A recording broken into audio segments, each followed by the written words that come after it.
Hi everyone. I thought I'd try something a little different this time.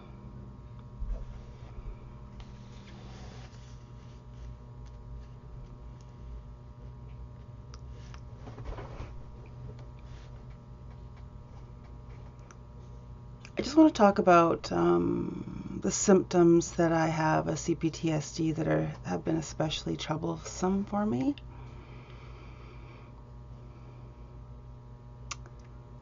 I have really bad social anxiety and just general anxiety as well. I suffer from depression. I have emotional flashbacks. I have a hair trigger fight-flight response. I am very hypervigilant.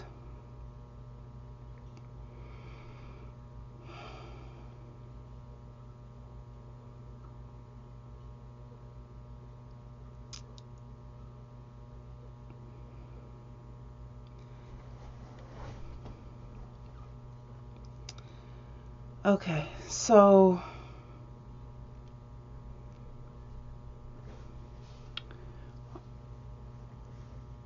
in the fall of 2014, when we first moved back to my hometown and we moved into my mother's house,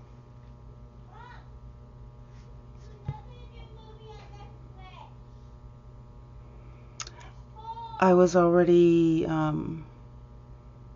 having problems with mental illness, which is why I moved home, which is why I was finally able to convince my husband that we needed to move back to my hometown where my family was.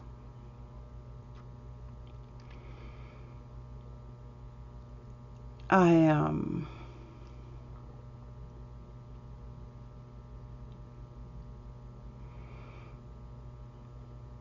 just about finished finishing my master's degree, but I somehow convinced myself that I needed to drop out before I was finished. I had an assignment to complete and then one semester, one course to finish. My problems were that I couldn't concentrate and I couldn't focus, and I would spend hours trying to read the same things over and over and trying to do things that were so easy for me to do before.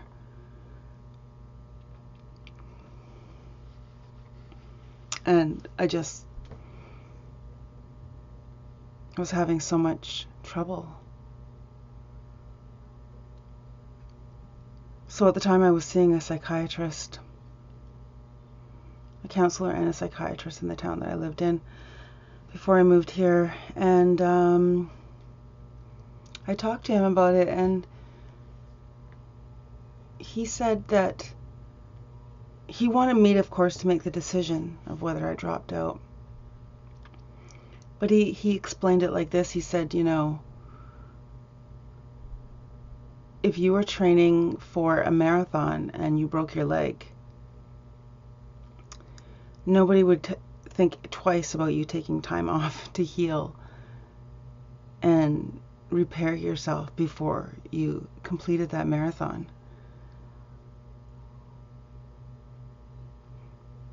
And here you are,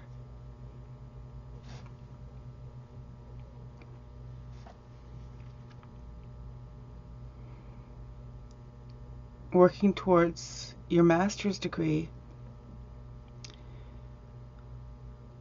and you're experiencing a mental injury.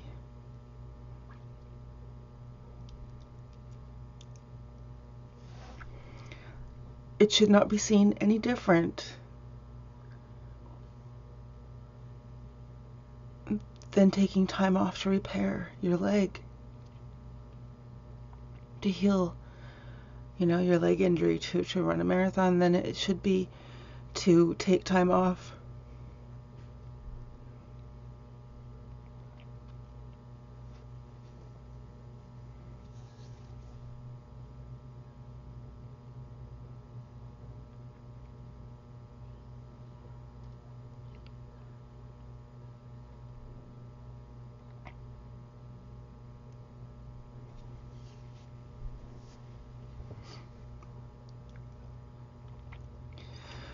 before you go back to complete your degree.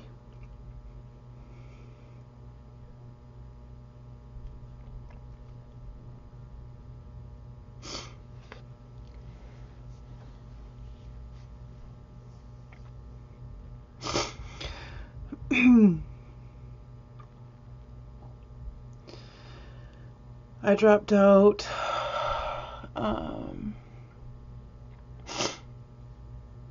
like in April of 2014.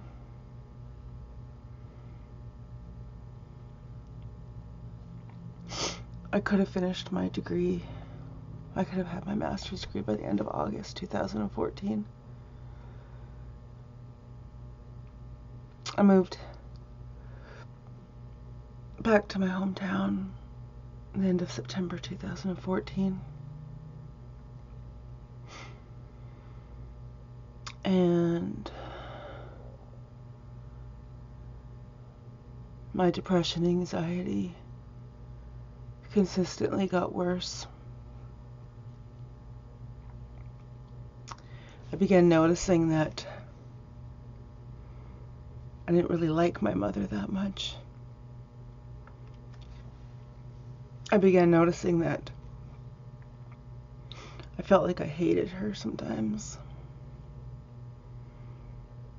And of course, I thought that was me. It was all on me.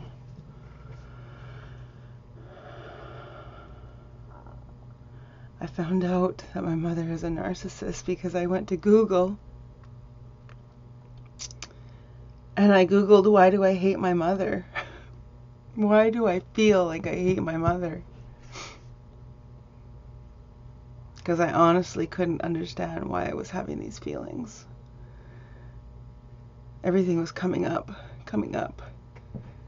out of me because I believe because I just moved back into my home that I grew up in from birth.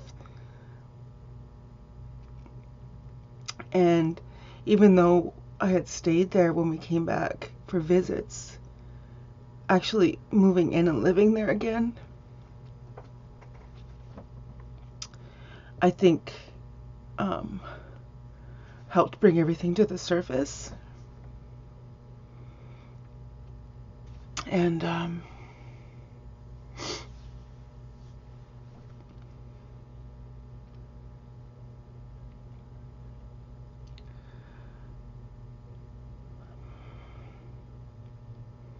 all I can say, like, I'm glad that to find out finally that it's not just me,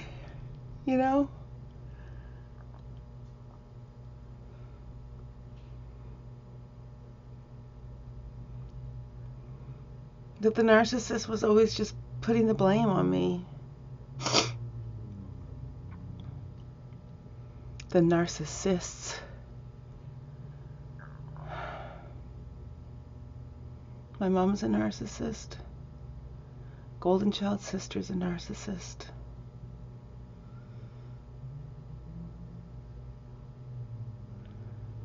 The golden child brother, he's a narcissist.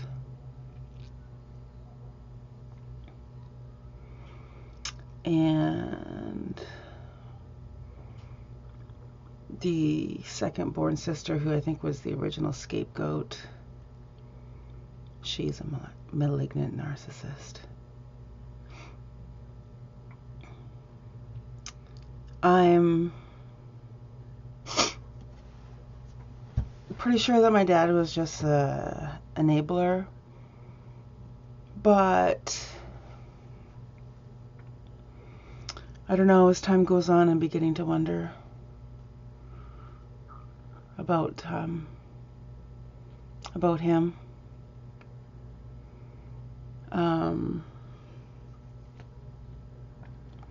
There's a possibility that he was a covert narcissist and that I was his golden child.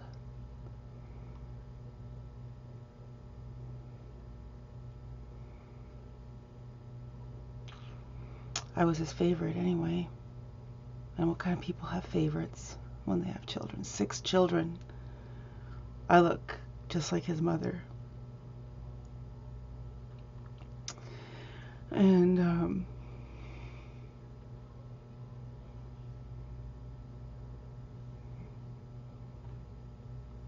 so when he passed away in 2010, I took it so hard.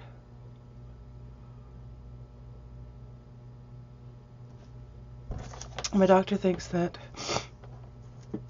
or my counselor, one of the counselors, thought that maybe I might have been experiencing some postpartum depression as well. I don't know. It's possible.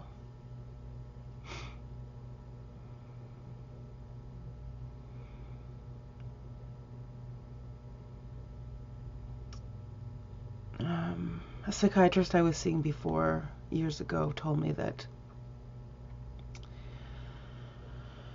I have a problem with grief, like with loss. I experience complicated grief.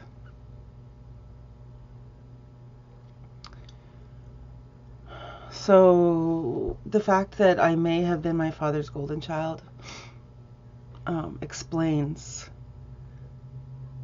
sort of why, after he passed away, why I started being devalued and then eventually discarded after I moved back here by the golden child and my mother.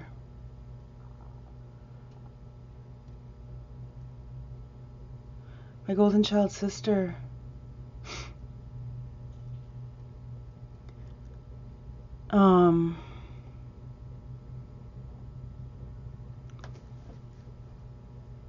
I believe that she was close to me so that she could be close to my dad. I believe that she was nice to me and favored me just for that reason, just because he liked me. You know, he loved me. And my golden child sister, as far back as I can remember, she would mirror people. She mirrored my dad. She could tell that, like, she was the third child. There's 6 of us. She's the third child. I'm the 5th born. The 5th of 5 girls, and then there's a younger brother. So the 2 youngest, me and my brother, were like, you know, the babies and the favorites of my dad, I guess. And so if it sounds like I am not figuring things out like I should, like, there is a possibility that I'm still not quite, you know, wide, like, not that I'm not wide awake, but I still haven't figured everything out. And that could be because after the discard, my memory shut down. I don't have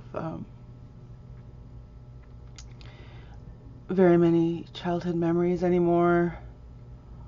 I don't remember anything. It's hard for me to remember things from my first son's upbringing.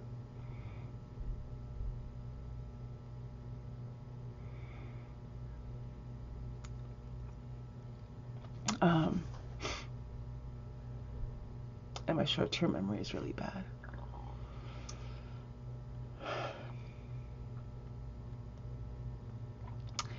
I noticed that my moods and things seem to go in cycles. I began perimenopause shortly before all of this shit started happening. And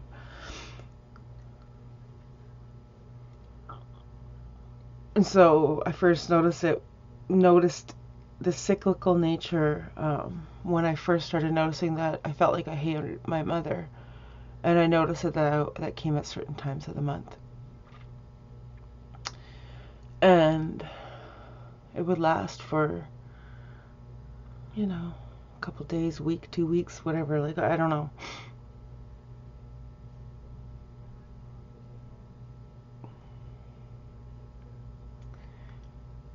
So,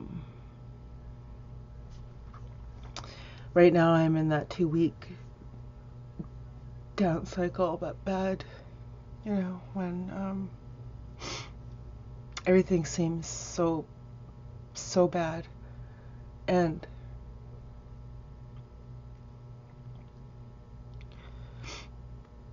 just everything feels really bad. Like my emotions are just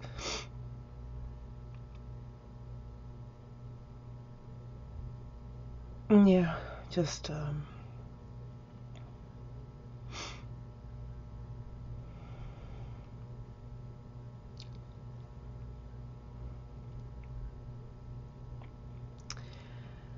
so when I feel like this, I feel like if this gets any worse, I don't know what the hell I'm going to do.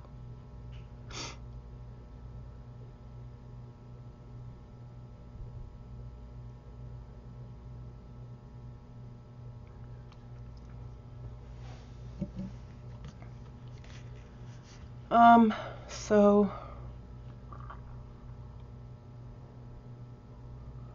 I don't know, I was talking about the golden child sister, but I noticed that she would mirror my dad, and she would, like, my dad loved hockey, and the kids, whenever there was a hockey game on, everybody had to leave the living room, the TV room. Like, nobody could be in there because none of us kids could be quiet long enough so that he could, like, if he missed it. So that was it. Nobody was ever allowed to be in the living room while he was watching hockey. We either had to go to our rooms or go outside and play. Hockey night in Canada, right? So, but the golden child took upon herself she decided that she was going to like hockey. She was going to be like Dad because she wanted to be in there with Dad. I don't know what age she was. I mean, at least 8, if not younger. But she would be quiet, and she would sit, and she learned about hockey, and she learned about that team that my dad loved. And that was something that they had together, And it wasn't something that I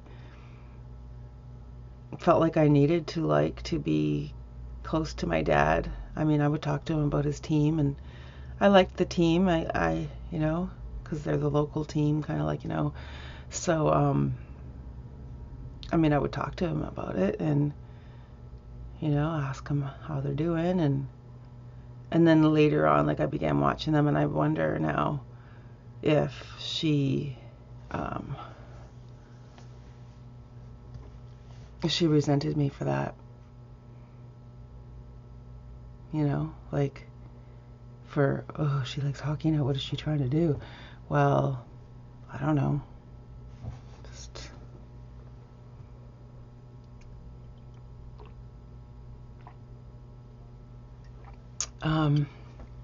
another weird thing about her is that she would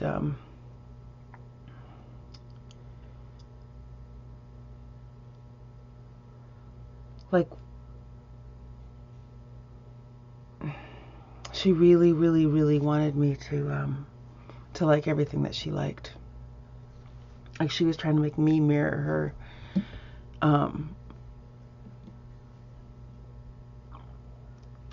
and be like her.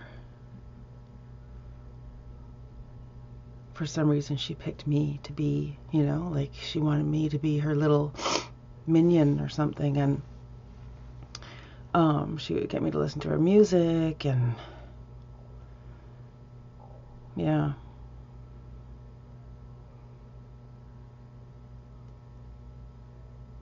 And so when I was a kid, like, I did look up to her. Actually, I always have looked up to her. I've always, because we were also taught that she was the smartest, you know, and the best one.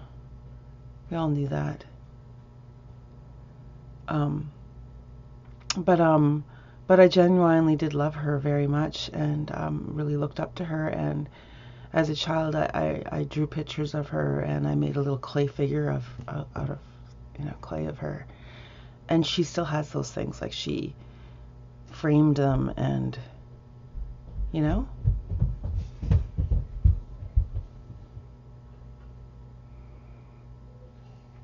And other gifts that she's given to people have been like reminders to them of how she has been there, like how she's loved them. Like she even, my dad loves working on cars, so she even, you know, got him to teach her how to like change the shocks or something on her car. And so, of course, there has to be a picture, and then a frame picture given for Father's Day to him of that event.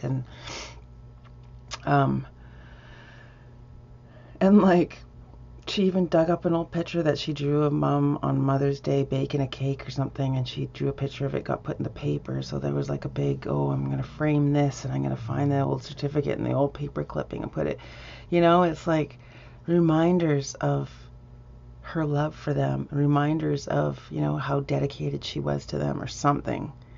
And so she was trying to like do that with the things that I made for her too,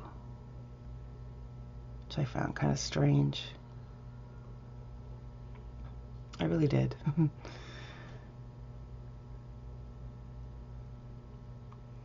So I can only think now, with the knowledge that I have now, when we moved back here. Because you see, me and my mother used to call each other best friend. And before I moved away, that was going on quite a bit. And it was the Golden Child sister's idea that I apply for this job that took me out of town. And she really helped me get this job.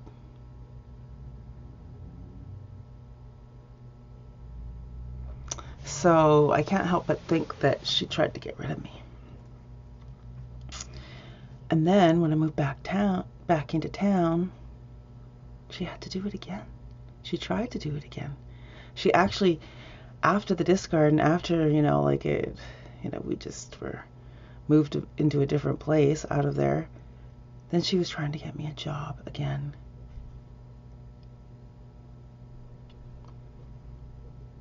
That would take me away from here. Oh, like move away again after I just moved my family here.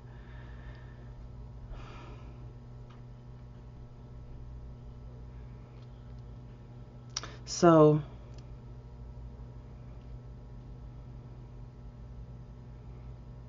here I am back again, you know, and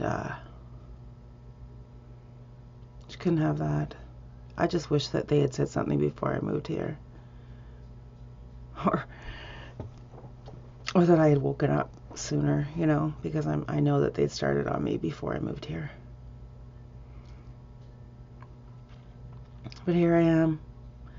And just one more thing. Before, like after I moved away from here, I was having this dream. And I kept having this recurring dream that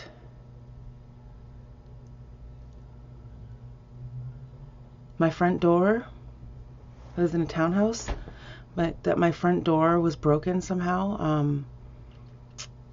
It wasn't shutting properly, so it wasn't catching, it wasn't able to shut properly, but somehow I wasn't able to get it fixed, I guess. But so I had to like make it seem like it was shut, and I kept wondering and worrying, like if somebody was going to break in, you know, and even if somebody just leaned against the door, they would just come in. So the weird thing is that this wasn't the place that I was living in just before we moved away either. But it was a place where, like it was the first place that I lived for a very long time, significant amount of time after I moved out of my parents' home in my 20s. Like I probably lived there for 12 years. Yeah, so the thing about the dream was the door thing, and also that I had to go there. Like it wasn't that I still lived there. I had to go there to clean up still. There was still dishes and dirtiness in the kitchen that needed to be cleaned up, and there was still a few things here and there that needed to be cleaned up and washed out, and so I could fully move out. So the weird thing about this dream to me is it's like it was telling me I had unfinished business here. And I can't help but think that this is that unfinished business.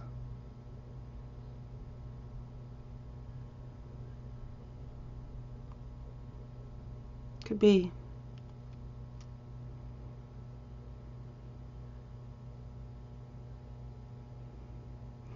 Anyhow, this is gonna be my format for a bit. At least sometimes anyways, I need to talk about this shit more. Get it out. So thanks for listening. If you made it this far, please like and subscribe if you want to see more of this type of story time kind of thing.